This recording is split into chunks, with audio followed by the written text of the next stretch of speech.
So it's always hot for that.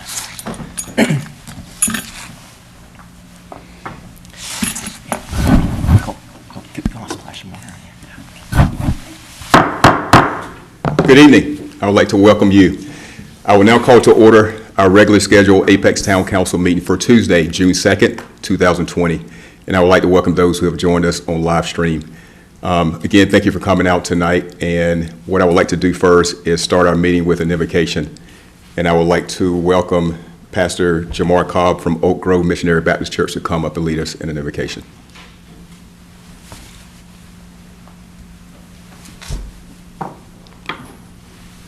Right there's fine. Thank you. Let's bow our heads in prayer. Gracious God, Heavenly Father, we thank you for this day. We thank you for life and for health and for strength. And we thank you for the grace and the ability that you've given us to fulfill the tasks and the duties that you've placed before us. And Lord, we ask a special prayer for our mayor and his cabinet, that you would grant them the wisdom to govern and amid the conflicting issues and interests of our times. Father, we ask that you would give them a keen thirst for justice and righteousness. Give them confidence in what is good and fitting. Give them personal peace in their lives and joy in their task. And Father, we pray that everything be done in decency and in order. In your name we pray. Amen. Amen. Thank you so much. If you would please join me in the Pledge of Allegiance. Pledge allegiance to the flag of the United States of America and to the republic for which it stands, one nation, under God, indivisible, with liberty and justice for all. All right, thanks again. A few things before we get started.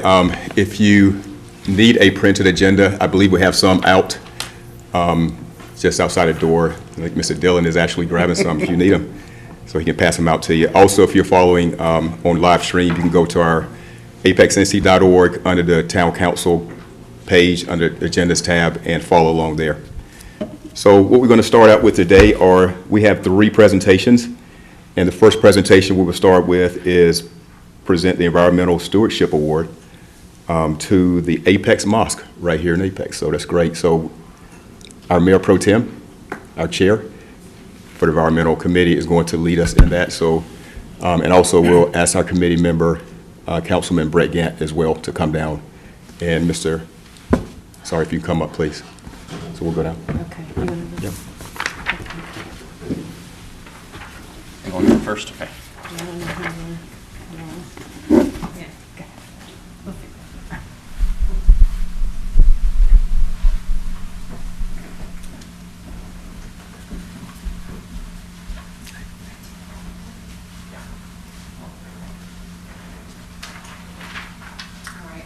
I hope that for the record, people can hear me standing here. All right, so thank you so much for coming. It's my honor to present you the environmental, Apex Environmental, thank you, Stewardship Award. This evening, this is the second public presentation of an award under this program, which was established in May 2019. The town of Apex encourages all citizens, whether residential or non-residential, to be good stewards of our natural environment. The Apex Environmental Stewardship Award, ASA, is designed to recognize individual Town of Apex citizens and Town of Apex business community members for their accomplishments, in environmental stewardship. There are two award types. The first is a Residential Environmental Steward Award, and then a Non-Residential Environmental Steward Award. In each award, there are three different categories, and they follow under number one, solar photovoltaic PV systems. The other, environmental friendly installations or actions, and also student-led environmental initiatives. And you might remember our first award was under that. So the award this evening is being presented to a house of worship that installed a solar photovoltaic PEV system on their building that will generate 65 kilowatts of electricity to help meet their electric demand. So tonight, as the chair of the environmental committee, along with our member, Councilman Gant, we want to present to you this Environmental Stewardship Award to Asif Ansari, representing the Apex Mosque, in recognition of your organization's efforts to be a good steward, as always, in our community and our environment. So let us know what we do next. And Thank you, Mayor Pro Tem. Thank you. Can I get a photo? Congratulations. I wish I could get in, but you know what we're doing. So. I know, so we can Maybe do a- we go in the middle, maybe. Yeah. all right. Good.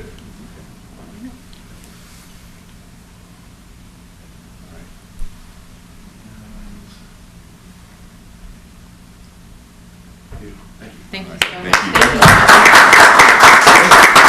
Would you like to care to share any words and share yours? Please. If you would like to. You have the floor if you want to stand there. Thank you for granting us this award this evening. And when it comes to energy savings or being concerned for the environment, I'm sure it's part of all of our faiths. I'm very happy to receive this award on behalf of our members at the Apex Mosque. Once we proposed this project to our membership, it was something they easily got behind. They were all very interested in it. So I'm glad to see it's come to fruition after a year or so of starting from the beginning to getting it installed and operational.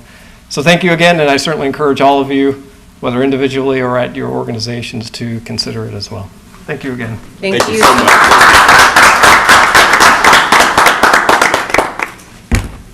All right, well, Town Manager is just in the microphone.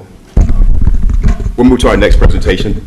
Community and Firearms Safety Awareness Proclamation is going to be led by Councilmember Cheryl Stallings tonight. So if you would take it away, ma'am. Thank you, Mayor Gilbert. So before we read the proclamation this evening, I just want to say that this is the product of much time and effort from several people who are very passionate about our town and who want the very best for Apex. I want to offer my sincere thanks to the collaborative effort that went into writing the content and message of this proclamation as we continue to advocate for and invest in public safety of our children and our community at large. So we will share in the reading of this proclamation, which is titled Community and Firearms Safety Awareness Day in Apex, and Mr. Mahaffey will begin. Thank you. Whereas American support for the Second Amendment rights of law-abiding citizens goes hand in hand with firearm safety, and whereas to prevent unintentional death or injury to themselves or others, or property damage by improper possession, storage, or handling of firearms, citizens should adhere to firearm safety rules and recommendations, and whereas firearms are the third leading cause of death for North Carolina children, and whereas suicide is the leading cause of firearm-related deaths in North Carolina, And whereas women experiencing interpersonal violence are 5 times more likely to be killed if their abuser has a firearm. And Whereas mayors and law enforcement professionals know their communities best and are most familiar with how to identify and address local criminal activity and are best positioned to be proactive in keeping their citizens safe and informed. And whereas in January 2013, Hadiah Pendleton, a teenager who was engaged in work to strengthen her community, was tragically shot and killed just weeks later at a Chicago park, should now be celebrating her 22nd birthday.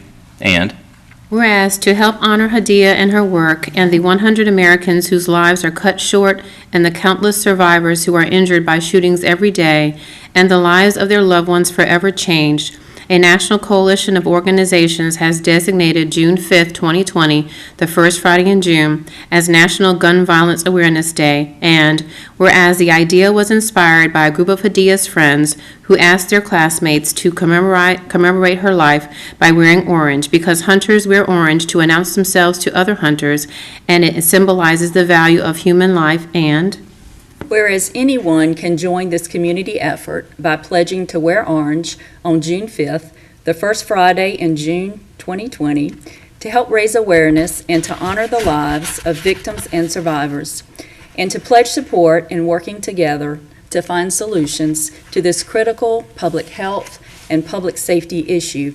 And whereas we renew our commitment to reduce and ultimately end gun violence and increase knowledge and understanding by pledging to do all we can as a community by encouraging responsible firearms ownership to help keep our children and community safe. Now therefore be it resolved that I, Mayor Jacques K. Gilbert of the Town of Apex, declares the first Friday in June 5th, 2020, to be Community and Firearms Safety Awareness Day. I encourage all citizens to support local community and educational efforts with the goal of increasing awareness around firearm safety, resulting in a shared public safety investment and stronger Apex for all. And I will sign this on this day, and excellent job on putting this together. Thank you very much. All right, round of applause, please. All right, we'll now move to our last presentation, and I would like to start off by saying this presentation, this proclamation, based on everything that's going on today, the current events.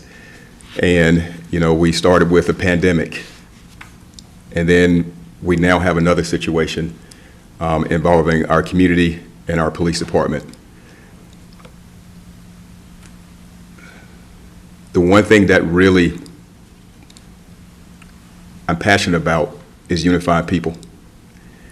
I don't like division. And we have to do everything we can to make sure that everybody comes together in unity and continue to move this community forward. This is about all people in our community coming together in unity and love. This includes individual groups and movements that are moving toward positive change in love and unity. So I would like to turn it over now to Council Member Audrey Killingsworth to lead us in the Love and Unity Month proclamation. So June is traditionally LGBTQIA Pride Month.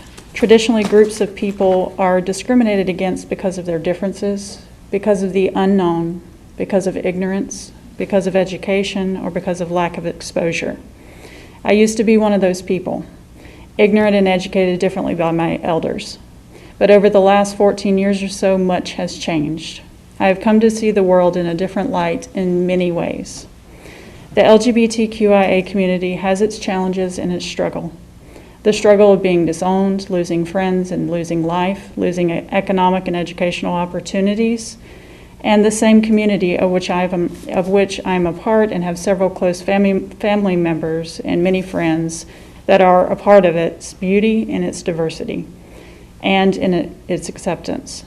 The diversity of lesbian, gay, bisexual, transgender, queer, intersex, pansexual, and asexuality, the acceptance of new friends, new opportunities, love, and of being one's true self. As we recognize the struggles and discrimination, we also recognize this community's contributions in music, art, science, progression of equality, history, economics, and many other areas. I will never forget my first Pride March in Durham. Being there was honestly the most safe, joyful, and welcoming feeling I have ever felt in my life. To be accepted for who we are, to naturally ask, what pronouns do you use? To not know someone's gender, and that be perfectly okay. To not assume who someone loves romantically. That is where we need to be as a community, with no fear of reprisal. Our diversity as humanity is our strength.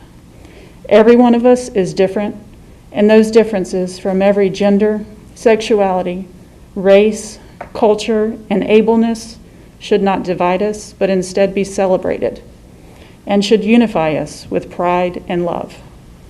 Happy LGBTQIA Pride Month. And we'll start with Okay, thank you. Love and Unity Month in Apex. Whereas humankind possesses varying degrees of creative communication from every tribe, from every community, from every language, and from every people and nations. And whereas events that took place in Manhattan, New York, are viewed as the beginning of the LGBTQIA celebration, and Whereas the town of Apex deems it essential and even exciting to proclaim this month of June 2020 a reflection of unity and unconditional love to each and every single individual.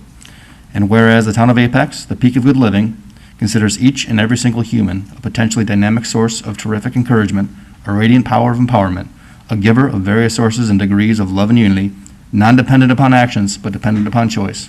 And Whereas the town of Apex will continually, without cease, hold for every individual to be treated with dignity and respect, and whereas one person's battles are not another person's battles, but each of us can do our utmost to seek understanding, to see with an open heart, to listen without judgment, to celebrate all diversity, to seek truth, and to believe the best in everyone. And Whereas, let us be conduits to seek truth and love, let us scatter seeds of hope, and let us turn our ears from gossip. And whereas, let our every word be kindness, thoughtfulness, gentleness, encouragement, uplifting, understanding, compassion, belonging, safety, and love. And whereas, let us come together with the youth, and let us come together in waltzing with the elderly, and declare to a stranger, you need to be just who you are. I believe the best in you.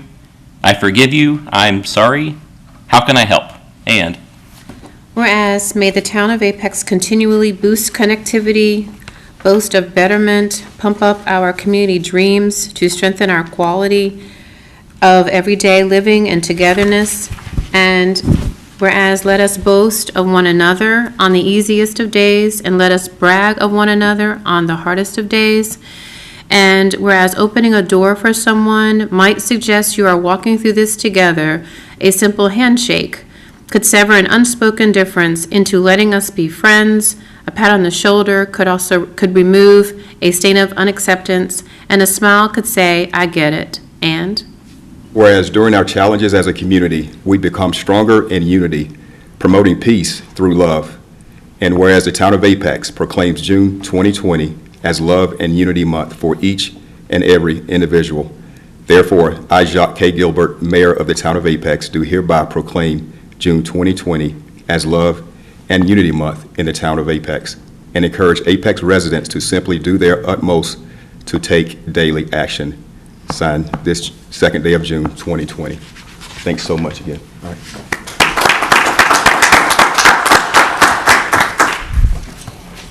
All right. Again, a lot of work. I do want to recognize a citizen that helped put the Love and Unity Proclamation, if she's watching. Joanna Emery, thank you for all your work to contribute to the proclamation. All right, so we'll move now to, I did remind you before, if you plan to speak during the public forum, if you haven't already, you can come up and sign up real quick, and we can get you to speak tonight. Just keep in mind before you come up what the rules are and the order of business when it comes to that, and I'll go over that in just a minute. So we'll now move to the consent agenda. And all consent agenda items are considered routine to be enacted by one motion with the adoption of the consent agenda and without discussion. If a council member requests discussion of an item, the item may be removed from the consent agenda and considered separately. So The council, you have the consent agenda in front of you right now. Is there anything that you would like to change or remove or discuss? Anything? Okay, do I have a motion to I'll make accept? a motion. Second. Motion second, discussion? All right, all in favor indicate by saying aye. Aye. Any opposed, no? All right, that passed unanimously. We're now moving to set our regular meeting agenda. And again, we have all of the items on the meeting agenda tonight. If you have any changes or any updates, Mr. Town Manager, do we have anything? Okay. Anything from our council members? Okay, do I have a motion to set the meeting agenda? I make a motion, we set the agenda. All right. Second. All right, motion was set by Council Member Stallings, second by Council Member Killingsworth. All right, any discussion? All right, all in favor indicate by saying aye. Aye. All opposed, no? All right, that passed unanimously. All right. We'll now move to our public forum. A friendly reminder, there's a 3-minute time limit for each speaker. There are a series of lights there, green, yellow, and red. Thank you. At red, you will need to wrap up your comments because we will be ending your presentation, just as a courtesy to everybody else who has to speak tonight. So please follow the rules accordingly. And also give your name and address before presenting your comments tonight. All right, so we'll open it up now. The first on the list to speak tonight is Bridget Taylor. If you would, please come up.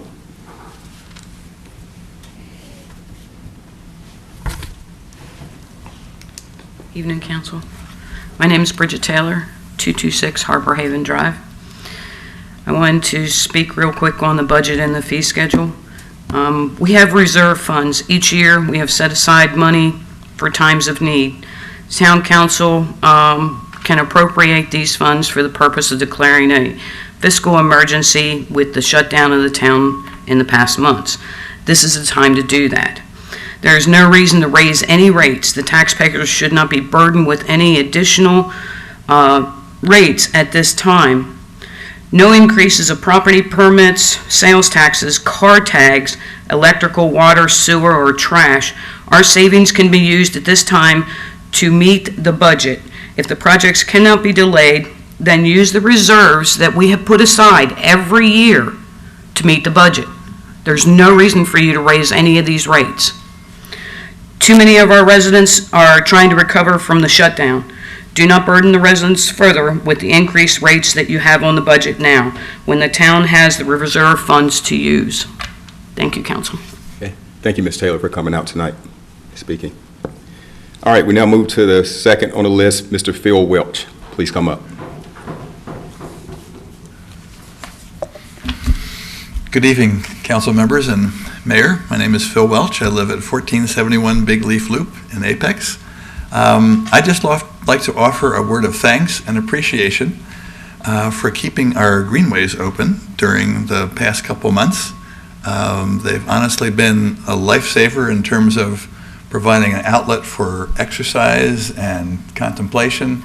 I'd only use the greenways, I also use the neighborhood sidewalks around and so forth, but I know that not only were they kept open, but they were also maintained. I would bump into town employees that were emptying trash cans and so forth. I would even bump into certain council members who were jogging along the greenway, Beaver Creek Greenway in particular. So I just wanted to offer thanks to you for doing that. I know there probably were some risks involved with that, but I do want to say that my experience on the Greenway was that all the residents I encountered were very sensitive in terms of keeping distance and being very friendly, but also being sensitive to the conditions we were under. So thank you very much. All right, thank you so much, Mr. Welch. And I'm sure our town manager will get the information, and appreciation to our town staff who does an amazing job. So thank you for doing that. All right. Mr. Havens, do we have any public comments by email? No, sir, we do not. All right, that closes our public forum for tonight. We will now move down to new business 1, presented by Colleen Moraes, Downtown and Small Business Development Coordinator. Possible motion to close up 30 on-street parallel parking spaces along North Salem Street from Saunders Street to Chatham Street to allow for extended outdoor dining and alcohol consumption as permitted by ABC law or regulations, and to approve an ordinance temporarily modifying Town Code Sections 1414 and 1811 as they relate to sidewalk dining and alcohol consumption on public streets and sidewalks through September 30th, 2020. So, Ms. Moraes. We can't hear you. You may be muted. I think you're muted. Sorry. There you are. Okay. Sorry. Good evening, Mayor and Town Council. Nice to see you folks this evening.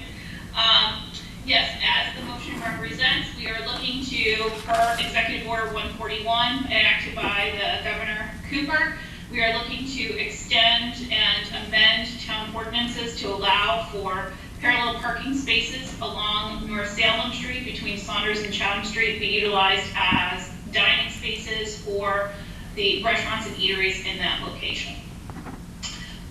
We do have one amendment. We would like to, based off of the timeline for the rescheduled Peak Fest, amend that motion to actually only go through September 18th to allow for Peak Fest to have this space available to them, which has been rescheduled to September 19th. So that's the one slight change based on the motion that you're looking at right now. Okay. Anything else? Not unless you folks have some questions for me based off of the documents you received, and including the map relative to this motion. Any questions for Ms. Moraes? I had a couple. One was the map appeared to have some unassigned spaces. That was the intent, I guess, right? Correct. Okay. Will those be blocked off for parking, or will they be open? We're going to be working through that once we get all of the applications. There will be an application process for each of the restaurants following this to apply for space. Once we have a better idea of the requirements needed, we'll configure that as possible based on safety recommendations from the police department as well as Public Works and Streets. And can you, thank you, and can you briefly describe your interactions with these businesses as far as like what, do they plan to put out trees, put out tables, maintain? I'm guessing the town's job is about safety, and their job might be to make it a accommodating space. But can you describe a little bit of that discussion? Sure. So, yeah, as you may recall from last year, the parklet that was down there, that was a public parklet. These will be considered private dining spaces, so they will be required to be maintained based off of the requirements from North Carolina Hygiene and North Carolina Department of Health and Human Services guidelines for restaurants.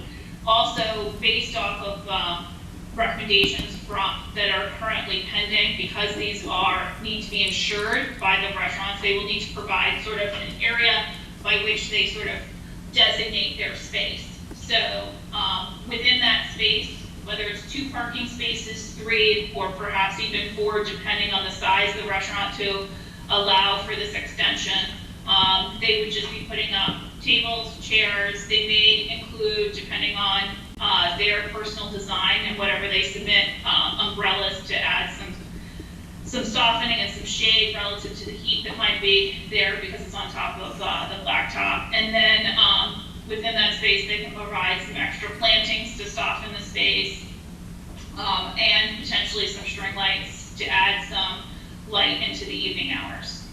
But again, most of that stuff will come back through technical review committee to make sure it meets with town guidelines and ordinances for wind load and other issues that we may need to consider relative to safety. But within that space, whatever they're permitted to do, once we issue that permit, we'll be looking at those things. Okay, thanks. I just had one follow-up. Ms. Moraes, it's Cheryl. The letter that was dated May 23rd that council got from the Downtown Business Association, it sounded like the businesses were fully supportive of this. I'm assuming that has not changed. But can you speak to that, and are there any concerns that the businesses have raised about this that we need to be aware of? Actually, this was an interesting thing. This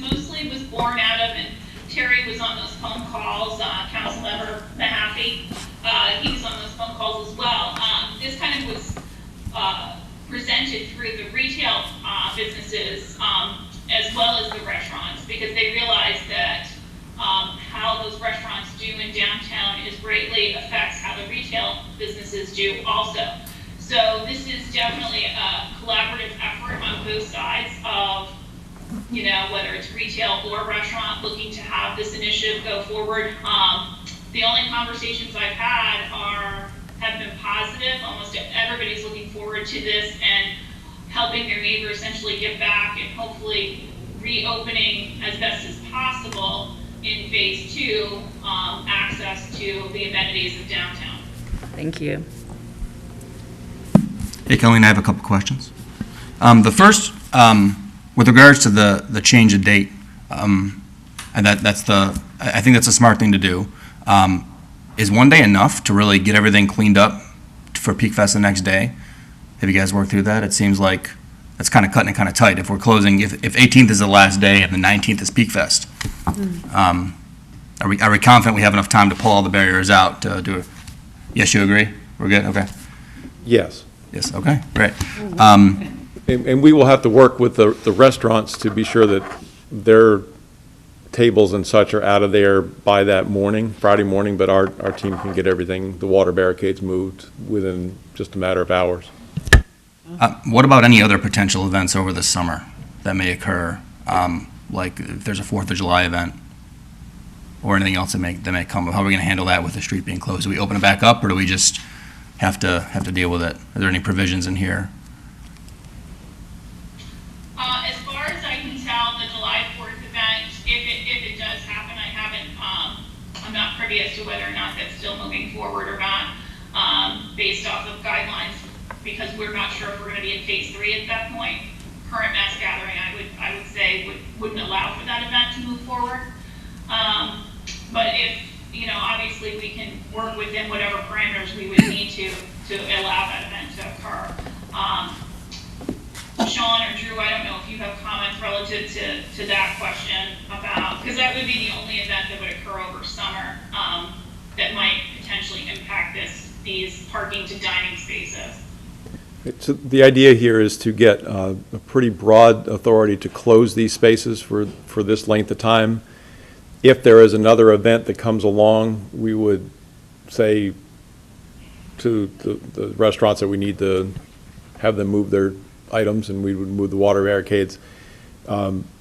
Even a re-envisioned event for 4th of July is not going to look like it has in the past, so I really don't think we will need all that footprint, but if we do, we will be able to ask people to move their items, and we can move the water barricades again within a matter of hours.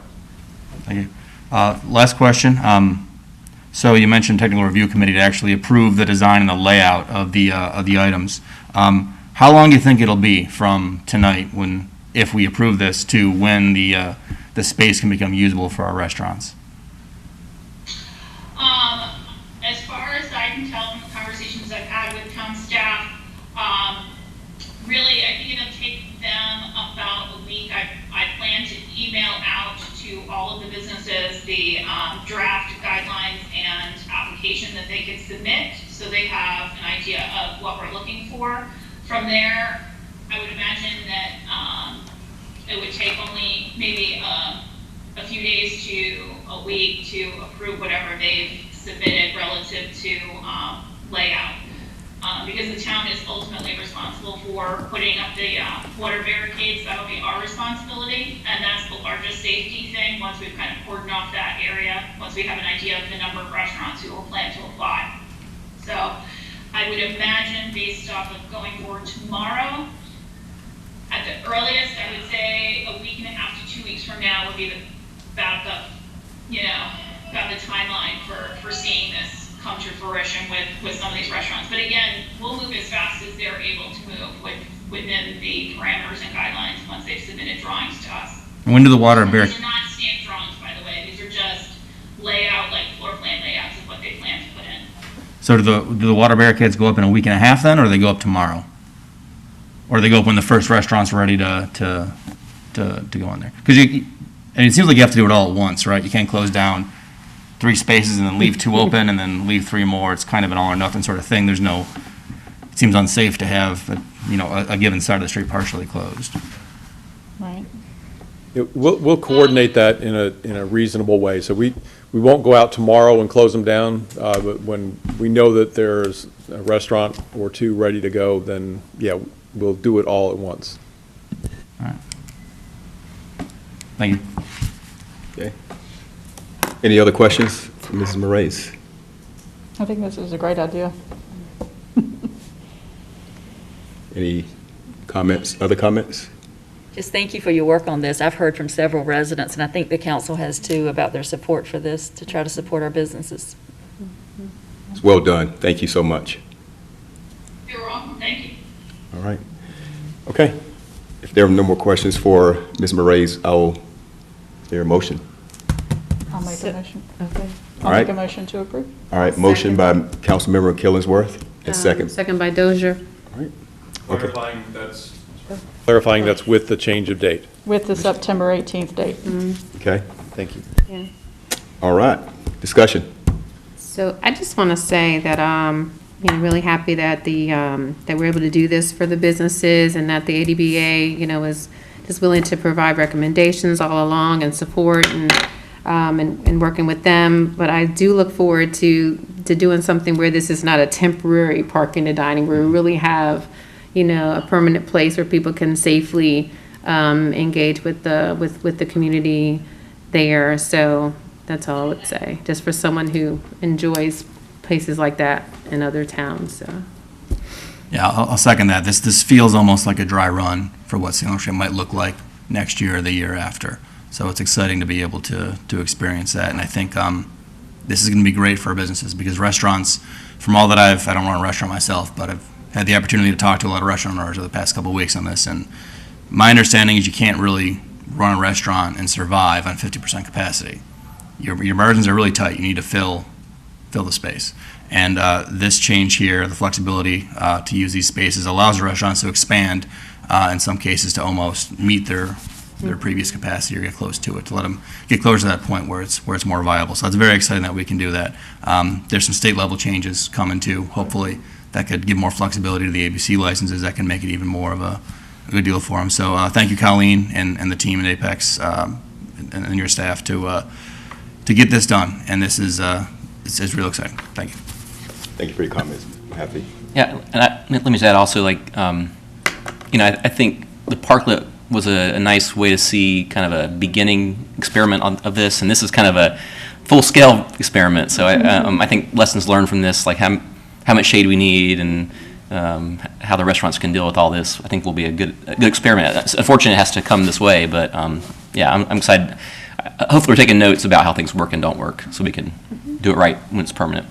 Okay. I do want to add one more thing, actually, I just thought of. Let's not be afraid to change course if we need to in the middle of the summer, depending on how this goes. We still have the depot parking lot right there, which can be used as space for eating or dining or takeout or whatever. The Saunders lot isn't exactly full nowadays. We could use some space there maybe for a takeout station or whatever. So definitely let's do what we need to do and be willing to be agile here to get our businesses up and running in the most viable way possible. All right.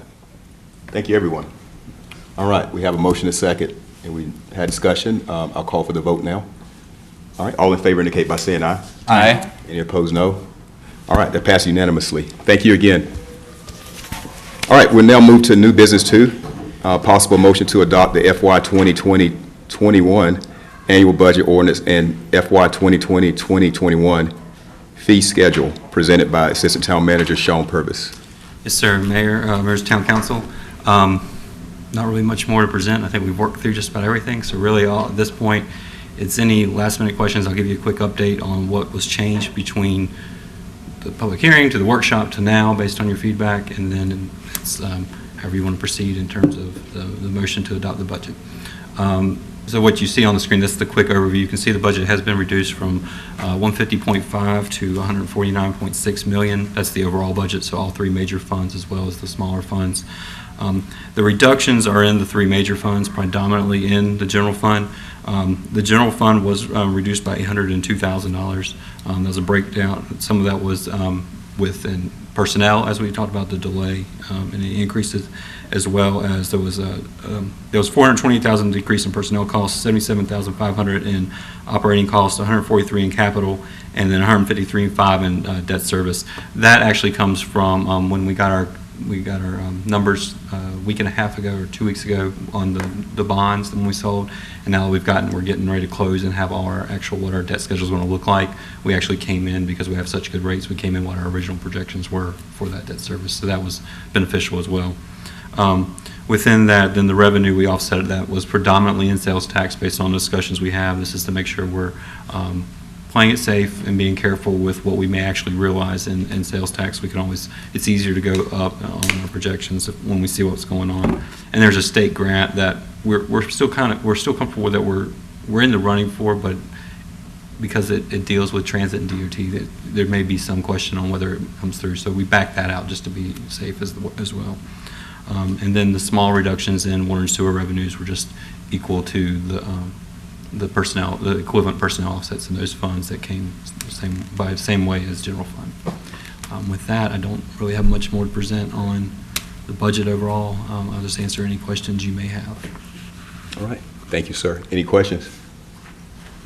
Can you clarify what you talked about backing out of some DOT thing? Can you clarify which one that was? So we have, if you recall, when we talked about transit, yeah. There's a state grant, so it's not completely, but it's related. So anything transportation related is kind of in a little bit of a fluid situation. And so we still qualify for that grant. This was to pay for a portion of the planner, the position that was going to come on to help with all the transit. It's about $32,000. So we would receive that grant if the funds become available. We'll put it that way. So we've quasi been awarded the grant, if you would. So we're just trying to be careful on it. There is the chance that we may not receive it, but we still want to prepare for everything. So we backed out of the budget. We don't want to plan on having those funds and then having to rework everything if we don't actually get it. If we get it, great. Then it frees up that for something else. Okay. So. Yeah, and I would agree with that approach, because you don't know with this, we don't have a real estate budget, and so we're not sure, like, what if something happens and they decide to wait on awarding money because they have to do other things with their funding. So I think it's better not for us to have it in our budget and to depend on it and then have to go back and change the items. I think that is the way to go. Yes, yeah, we're trying to, and on the next item, when you get to that as well, you'll see that we're setting up those project ordinances. Some of the ones that are heavily reliant on grant, we're not setting them up right now. We're still planning for them, but we'll set them up as the money becomes available, because we don't want to have everything planned and get going and then not be able to do what we need to do. It's better having that surprise money, like, you forget you have a $20 bill in your pocket. I know, you're like, hi.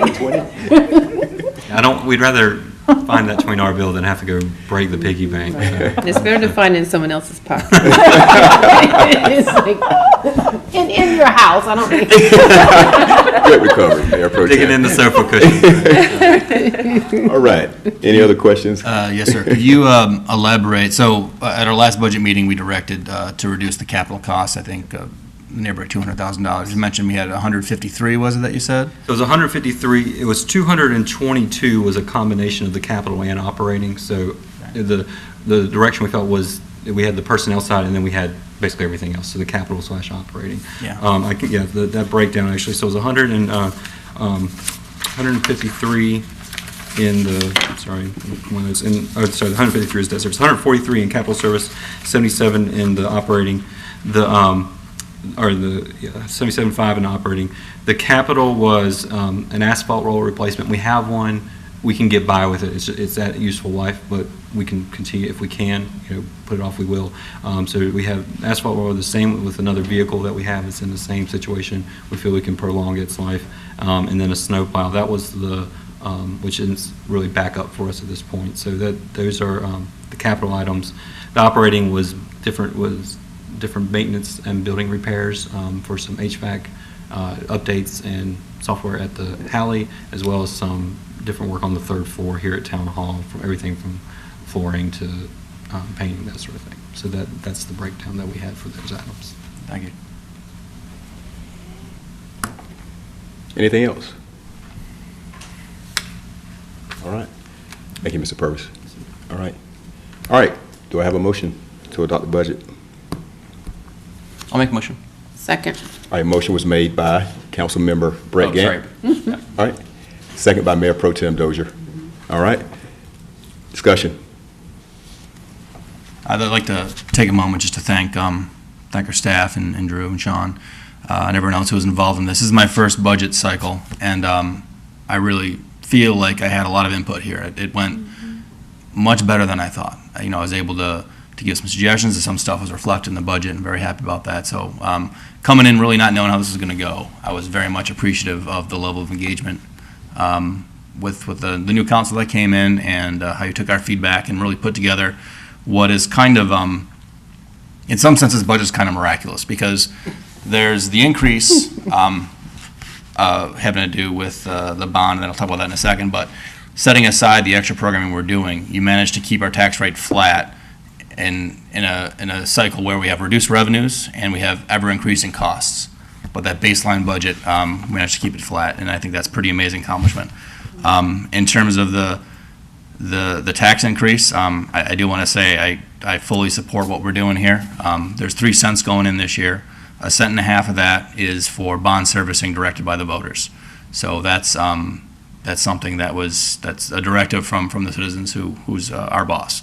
The other 1.5 cents, half a penny is for increase of our stormwater program, which is was identified as a huge need, and I'm happy to support that. Other towns, Holly Springs, also increased the stormwater program, but they did it by adding a fee to their water bill. We could have done that either way. It needed to get done. And the other penny is to start an affordable housing program in Apex and put together a fund that'll let us help homeowners and with repairs and with energy efficiency projects to help people age in place and stay in their homes. And it's another. I think the beneficiaries of that program will be exactly the type of people we need to help in this circumstance, in these environments. So I'm happy that we're doing that. So I support the budget. Thank you again for all the work you put in this. I think you did a fantastic job. And based on my sample size of 1, I guess it was the best I've ever seen. And the worst. Wah, wah. Well, yeah, thank you very much. Those are great comments. Very good. Yes. Very good, yeah. The only thing I want to add to that is being on the other side as a staff member, I know what goes into this. And there's always a man leading and getting it done. So take a vacation, because you've done quite a lot. But you, Amanda. I'm in at 12 tomorrow. And Drew, thank you so much, and Amanda and many others that are getting the job done. So thank you so much. All right, any other Yeah, I'd like to chime in. I just think the budget is a indication of your priorities as an elected official, as our council collectively. And so I think what Terry summarized, and the projects that are, I guess we'll talk about next, I'm really excited about. And, as someone who works for the federal government, I think that it's evident to people who live in a certain community that spending on the local level, you can see the benefits immediately. You can see greenways getting moved out of easement, floodplains, and whatever else, the many things we're doing here, and it affects everybody's life day by day. And I think things that the federal government does are also important, but it's much more of a broad overview thing. And so I really enjoyed, having that strong impact on the local level. Thank you. Yeah, and I would like to say I second both of what you said. It does reflect our priorities and gives us, it's also reflective of what the voters have told us, what the citizens have given in their input in, prioritizing transportation needs, in our transit needs, in affordable housing, and in our downtown plan. All of these things coming together are reflective in this budget, and I greatly appreciate staff and our fellow council members for working on that together. Okay. Okay, I guess I got to. You up, man. So I'll round it out by saying I agree with everything that's been said. And I think also when everyone is sort of sharing, like Terry spoke out, we're all sharing in the things that people want to see, then it's not just on one particular group or area or zip code that benefits from it or that pays for it, but it's everyone's paying for it. So really just realizing that if I can do more for my neighbor, do a fee that I'm paying for all of us, and that's what I think people are asking to do, versus everyone paying a fee for everything. I think this is a better way to do it collectively and benefit from it collectively. Thank you. Well, let me just say something. There's much more I can say, but thank you all for your comments. I agree. I do think this reflects the values of the council, the values of most of our citizens, and I'm just grateful to have been a part of it. I'm very excited about the affordable housing that we're going to be investing in. That's a real need in Apex and Wake County and this nation, and I hope we will be a leader in that, as well as the investment in environmental issues, stormwater, and I'm very excited to be a part of this with you all, so thank you.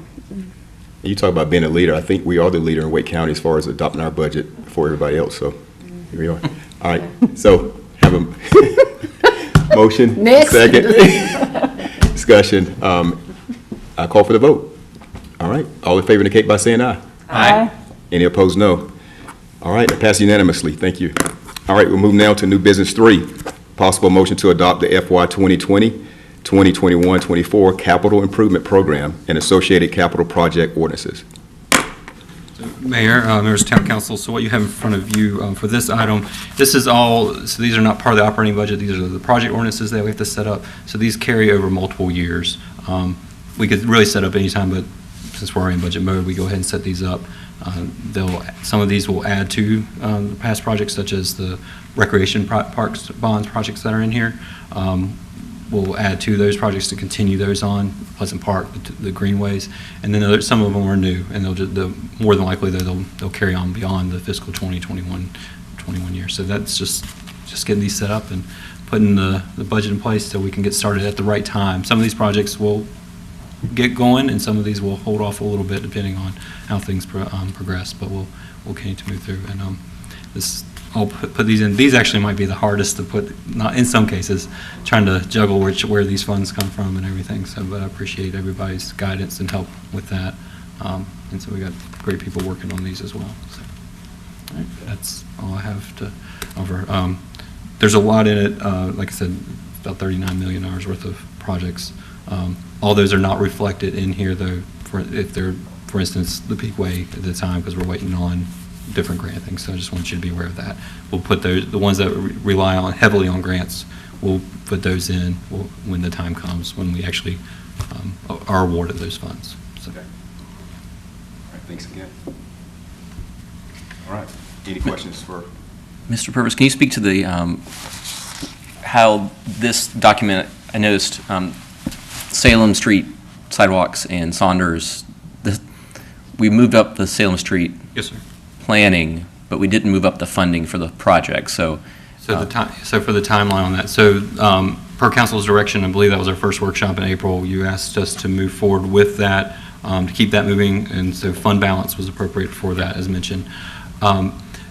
It can potentially move. Obviously, the second phase of Salem Street is a lot more costly than the planning and design and study side of it.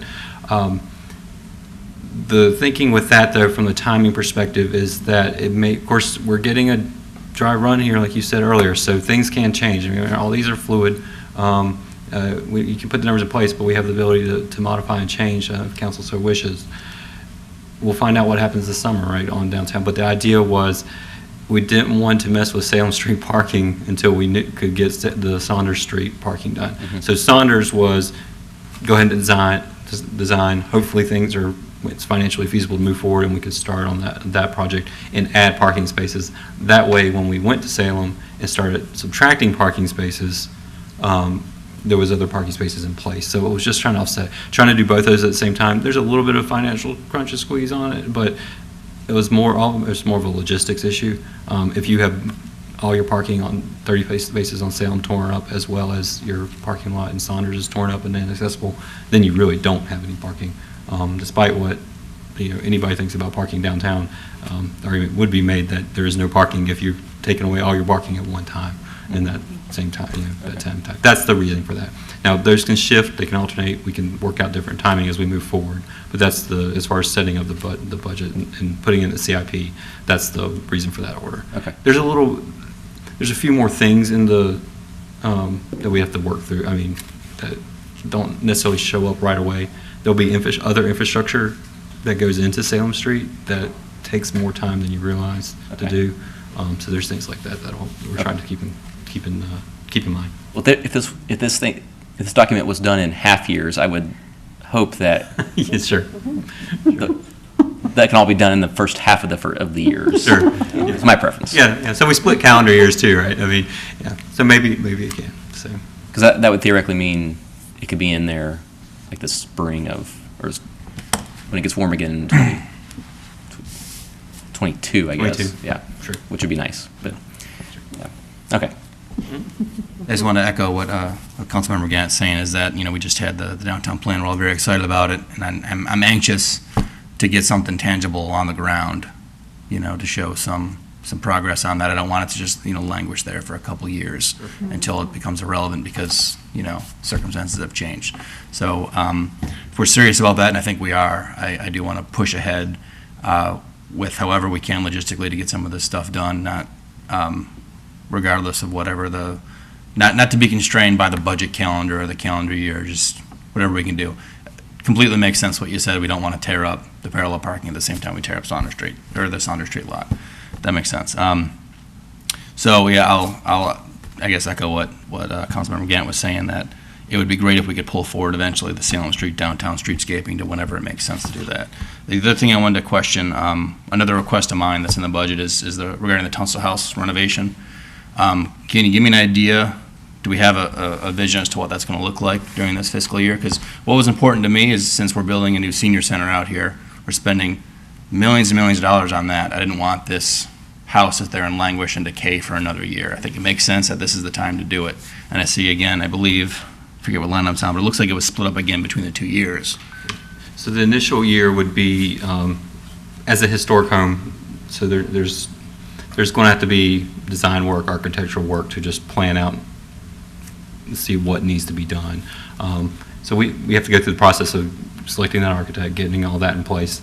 That will take some time to build up, and then once we do that, so those Mr. Happy, I'd have to double check on the CIP though, but I believe there are consecutive years though. Yeah. So this first year is really, even though it's not done in half-year increments. The first year is trying to get the design element of that, figure that out. We don't expect the senior center to, it's going to be about a year from now, maybe a little less to get that done. So hopefully the idea would be we roll straight into the Tunstall House if we've got a design that is appropriate and that council approves of and meets the historic requirements of the home, and financially we can do.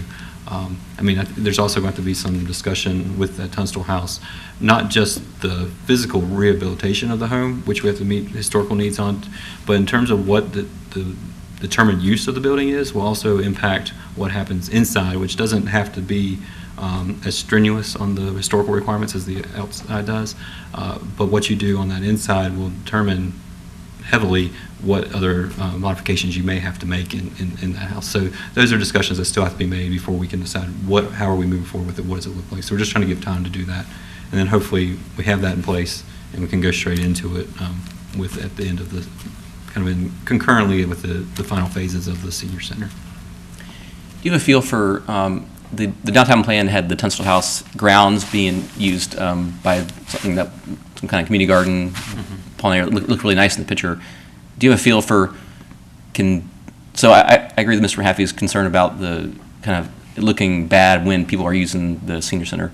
Do we know if that part can be done before the building itself is? So I can only give you partial information on that because I don't want to speak out of turn, and planning would be better suited. That whole acre site, anything on outside is subject to historic preservation and their guidelines and whatever restrictions or regulations are in place for them.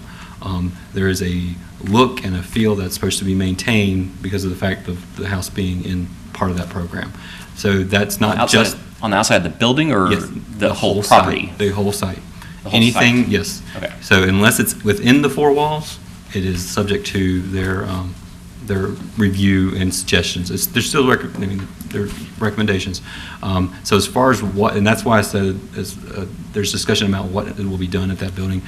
I don't know, and I can't say for sure. This is the part I can't give you. I don't know what level of review the historic preservation has done for the recommendations from, or suggestions from the downtown plan. Yeah. Because they try and keep everything within period character, if you will. So for instance, we do know that any parking outside of ADA parking, it has to be a gravel drive or something that looks gravel. They actually do not even like that the sidewalk is concrete over there right now. I about the sidewalks. It doesn't look very old. They don't, yeah, so that was kind of, I think some of that happened before our agreement with the historic preservation and everything. So when we start working on the site, there's going to be a request to change that. So how do we change it? What does that look like? Because you still want it to be ADA accessible, but it's not supposed to be concrete. So there's a lot of other, the historic preservation piece to it, which is very critical, very crucial to what that house looks like, to the history of the town, to the promises made to the family, I think, in terms of acquiring the land and being over there. So it's very important to keep those in mind and respect those. And at the same time, you're trying to balance what's needed and what the town's trying to do and move forward, whether it's the recommendations from the plan, how do you address ADA? And the ADA actually supersedes everything. They have to still address, we still have to address those. So those are discussions that will be forthcoming. They take a little bit more time than I think we realize, and we're just trying to make sure we plan for those things. But everything on that acre site, that's one of the reasons the senior center, the parking does not encroach on to that site, because once we do, then the whole project becomes subject for that review. So. Okay. Thank you for that. All right. Sounds like we need to get the Apex Historical Society's input as well as possibly the garden club in that area. And the bee committee maybe too. Mm-hmm. The pollinators. Yep. There'll be lots of stakeholders involved in that project, I'm sure, as we move forward. So, because I think there's lots of interest in it. And Mr. Purvis, on the Peakway project, I think I asked about this, and I'm not sure if you had the answer at our last meeting, but in terms of any ideas on the grant funding, is it just indefinite at this point? It's indefinite at this point. The only thing I can tell you is that the LAP folks will provide an update on June 17th. I believe the mayor will be part of that. And Ms. Cox will be there as well. So there'll be an update on where DOT, where the LAP, any funding, and our current projects as well as future projects will receive an update at that time. And it changes almost daily. That's the news we've gotten from Ms. Cox. The plan is, after that update is received, is to have a meeting or work session with you all, then to discuss where the projects are heading and what's going on. So we're right now it's a little bit of a waiting game, because as Ms. Dozier pointed out, the state doesn't technically have a budget either, hasn't had a budget either, so they're still working, let alone everything else going on that all budgets, at all levels, federal and down, are trying to deal with. So we're kind of in a little bit of a holding pattern, but we'll make sure we pass on any information we get as we can. But there is $1.4 billion from the federal government that needs to be appropriated. I will just say that. All right, lead it. Wait for you. Okay, you coming? I'm just kidding. All right, any other discussion? Questions? Is there a motion? I'll make a motion to approve. I second it. All right, motion by Councilmember Killingsworth, second by Councilmember Stallings. All right, further discussion? All right, I'll take a vote. All in favor indicate by saying aye. Aye. Any opposed, no? All right, that passes unanimously. Thank you so much. And thank you all for all your guidance and direction. We do appreciate it. And special thanks to Amanda and her team, Jessica and Brian, and Vance and his team. They've all done fantastic, and all the directors help. So, but we appreciate all your help with all of this. Thank you. All right, thanks, Vance, and everyone. All right. Okay, no closed session or work session. Therefore, we are adjourned. Thank you so much. Thank you.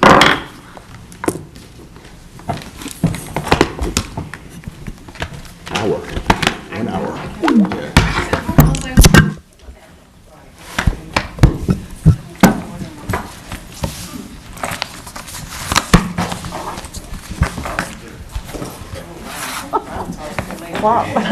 Thanks.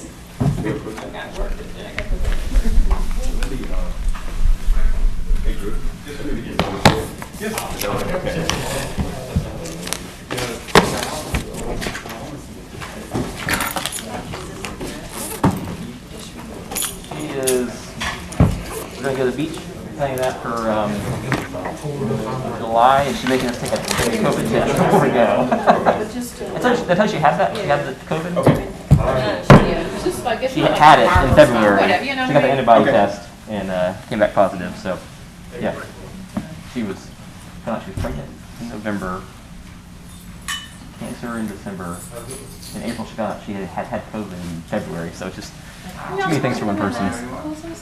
My sister is, Thank you all. has gone through some health issues recently. Yeah. Yeah, I'll come out. we'll see. Whoops, yeah, she has cancer. She has cancer. And it's, spread to her liver, too, so. But she's on the good chemo now. She was pregnant when she found out, and, once she had the baby, which was early. Hi, Cheryl. Thank you for putting me in touch with. She had her baby. I am so excited for you. It's back home now. It was 32 weeks, so it was premature, but back home now. And Okay. Well, thanks for. yeah, it's just too many things to happen in one person, so it's That's all it's right, rough. and that's your sister and all that. Yeah, she's Yeah, just, I know my mom. Yeah, I mean it's just me, her and I. Those